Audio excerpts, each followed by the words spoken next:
में युवाओं को चिल्लाना पड़ता है अंगारों की भाषा में। एक भी ताली का न बजना इस बात की ओर इशारा करता है कि कहीं ना कहीं आप लोग उसी रास्ते पे जाने की ओर बढ़ रहे हैं जहां बिहार पिछले 30 साल से जा रहा था। और क्यों मैं ये बात बोल रहा हूँ, इसके पीछे एक बहुत बड़ा तर्क है।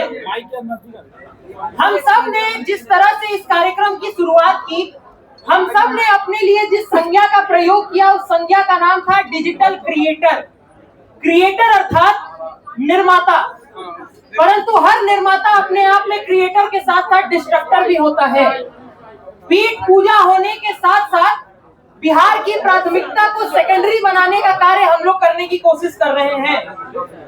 हमें से किसी का ध्यान इस तरफ अगर बात की ओर आकर्षित नहीं होगा, मुझे लगता है कि बोलने का कोई फायदा है नहीं। और कहीं ना कहीं ये सच्चाई है आज के बिहार की।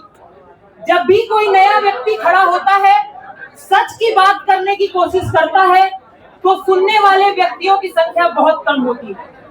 हम उन लोगों में से हैं जिनकी शुरुआत शून्य से ही होती है। हम उन लोगों में से हैं जिस दिन पहली बार बोलना शुरू करते हैं तो कोई सुनने वाला नहीं होता है। हम उन लोगों में से हैं जब बोलने जाते हैं तो बोलने का कोई पैसा हम लोगों को नहीं देता है। लेकिन समय हर सवाल का जवाब है। जब हम सत्य की बात करते हैं तो समाज को सुनने के लिए मजबूर होना पड़ता है। और कहीं ना कहीं मेरा मानना है कि आप सब में से बहुत लोगों ने उस उदाहरण को देखा होगा कि जब जब आपने सत्य की बात की होगी, लोगों ने सुना होगा, और जब जब आप अपने ही मार्ग से विमुख हो गए होंगे, लोगों ने सुनना बंद कर दिया होगा। मेरा उदाहरण जो इस कार्यक्रम में अपने आप में घटित हो रहा है, ये उस बात का उदाहरण है कि बिहार वास्तविकता में किस जगह पे खड़ा है। बिहार की आबादी देश के सबसे अधिक युवाओं की आबादी को होस्ट करती है। सबसे ज्यादा युवा बिहार में रहते हैं। लेकिन इसी कार्यक्रम में मौजूद लोगों की तरह कुछ सीरियसली सुनते हैं, कुछ सुनना चाहते नहीं है, कुछ इसलिए नहीं सुनते क्योंकि शायद बोलने वाला उनकी जाति का नहीं होता, कुछ इसलिए नहीं सुनते कि सुनने का पैसा थोड़ी मिल रहा है, और कुछ सुनना ही नहीं चाहते। सुनना इसलिए नहीं चाहते क्योंकि व्यवस्था की तरह पिछले 30 साल में बिहार में युवाओं में भी जंग लग चुका है। ये कार्यक्रम हमेशा उस बात का उदाहरण रहेगा, और हमेशा इस बात का भी उदाहरण रहेगा कि जब जब ऐसी व्यवस्था बनती है तो कोशिश करने वालों की कमी नहीं होती। और हर बार कोई ना कोई मनीष कश्यप बन रहा होगा जो शायद आवाज उठाने का प्रयास करेगा, लेकिन फिर एक बार कोई ना कोई लोग आएंगे जो कहेंगे इस आवाज को सुनने की जरूरत नहीं है।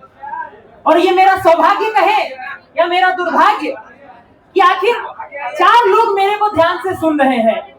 इस कार्यक्रम की समाप्ति के बाद शायद इस सभा में 250 लोग मौजूद हो, लेकिन 5 या 10 से ज्यादा ये नहीं बता पाएंगे कि हमें सुनना, आपने सुना क्या, हमने कहा क्या, और इस कार्यक्रम में जितनी भी बातें हुई थी शायद हमने सार के रूप में हर उस बात को कह दिया था। अंत में कुछ नहीं कहूंगा, केवल मनोज मुंतशिर जी की 2 लाइनें कहूंगा।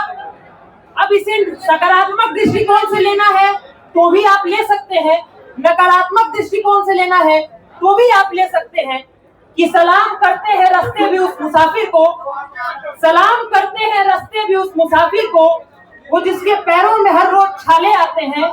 मैं अपने दिल की दरारें न भरने दूंगा कभी, इन्हीं दरारों से मुझ में उजाले आते हैं। डिपेंड करता है कि सकारात्मकता से लीजिए, डिपेंड करता है कि नकारात्मकता से लीजिए, डिपेंड करेगा कि 30 साल पिछले बिहार के बनाने का हमें सौभाग्य नहीं मिला, अगले 30 साल में बिहार कहां जाएगा।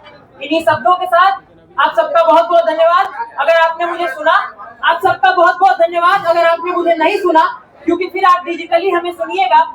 आप सबका धन्यवाद, विशेषतः मनीष कश्यप भैया का धन्यवाद, जिनके माध्यम से, जिनके डिजिटल वीडियो के माध्यम से मुझे पता चला कि यहाँ एक कार्यक्रम हो रहा है। न मैं यहाँ अवार्ड लेने आया था, न सम्मानित होने आया था, मैं यहाँ अपनी बात रखने आया था, और मैंने बात रखा, आप सबने सुना। बहुत बहुत धन्यवाद।